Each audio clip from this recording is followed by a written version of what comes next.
Hola, hoy vamos a sumergirnos en una investigación verdaderamente fascinante. Literalmente es como un viaje en el tiempo guiado por los documentos de los sacerdotes de Sadoc.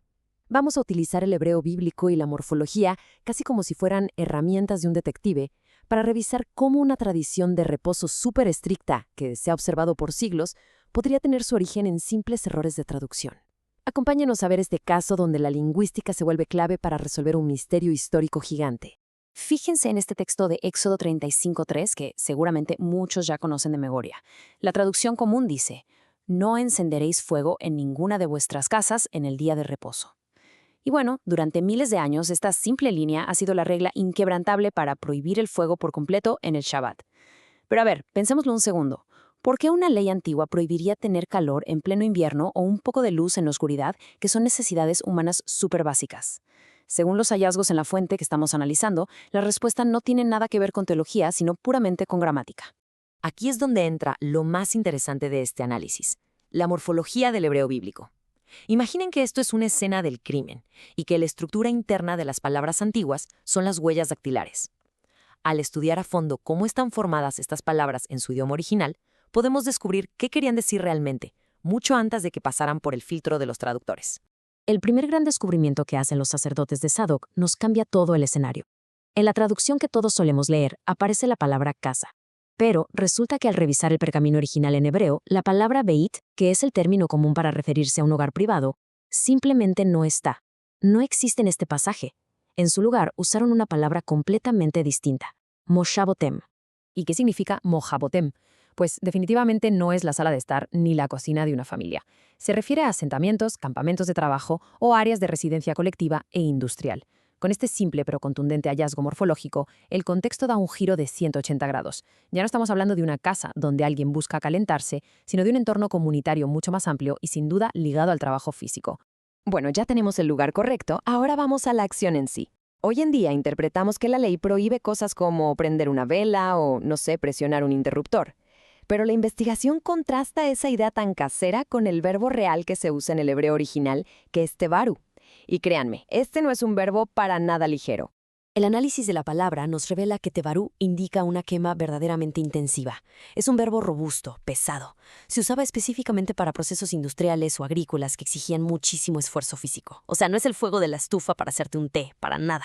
Es un fuego destructivo y transformador que te deja agotado. De pronto, la magnitud de lo que estaba prohibido cambia radicalmente bajo la lupa de la lingüística.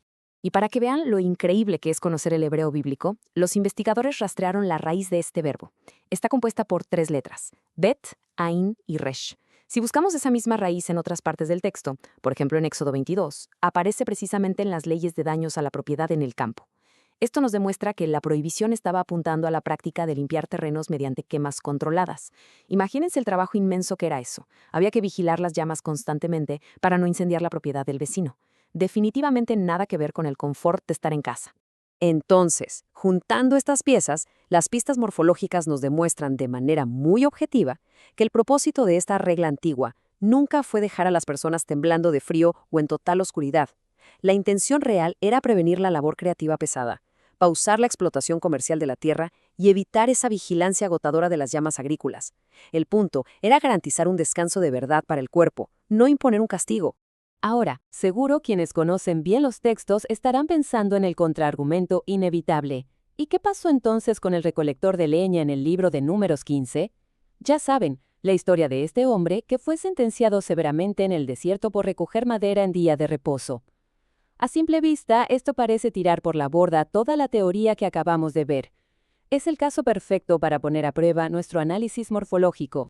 Pero si revisamos este caso con el mismo rigor textual, el documento nos aclara algo vital. La sentencia no se le dio nada más por traer unos trozos de madera en la mano. Hubo un factor agravante enorme. El texto original detalla que el acto se hizo con premeditación, lo que legalmente en esa época se conocía como actuar con mano alzada. Fue literalmente un acto de rebelión directa y consciente contra la comunidad, no alguien que simplemente buscaba calentarse. Y además, hay que entender el contexto súper específico de ese momento en el desierto. Esta persona estaba rompiendo ordenanzas que eran única y exclusivamente temporales, unas reglas que se detallaron antes en Éxodo 16. El objetivo de esas normas era asegurar que todos observaran de forma exclusiva el milagro del maná, evitando que la gente se dispersara a buscar sus propios recursos. O sea, violó las reglas de esa época temporal y específica, lo cual no contradice para nada la ley general sobre el fuego agrícola que explicamos hace un momento. Al final, toda esta inmersión morfológica e histórica en las fuentes nos lleva a una idea central que es innegable. Y cito directamente del material.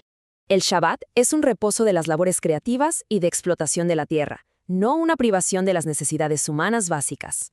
Esta frase lo resume todo. Nos muestra cómo, cuando analizamos las palabras originales, podemos quitarle al texto esa rigidez extrema y devolverle un sentido lógico, práctico y, sobre todo, humano. Así que al presentar estos hallazgos de forma objetiva, la conclusión es bastante clara. Hay una diferencia abismal entre cargar por siglos con una prohibición basada en una traducción inexacta y abrazar la calidez del idioma original. Al entender términos como Moshabotem y Tebaru, el texto nos dibuja un reposo que, desde su inicio, estaba destinado a estar lleno de paz, de luz y de calor humano, libre de interpretaciones erróneas. Todo esto nos deja con una gran reflexión final. Si una sola palabra mal interpretada fue capaz de apagar el fuego en las casas de tantas generaciones, imagínense esto: ¿cuántas otras tradiciones milenarias en el mundo entero podrían transformarse o recuperar su verdadero propósito si simplemente nos atreviéramos a redescubrir la raíz exacta de su idioma antiguo? El poder y el impacto de la morfología en nuestra historia es gigantesco. Muchísimas gracias por acompañarnos en este análisis. Hasta la próxima inmersión.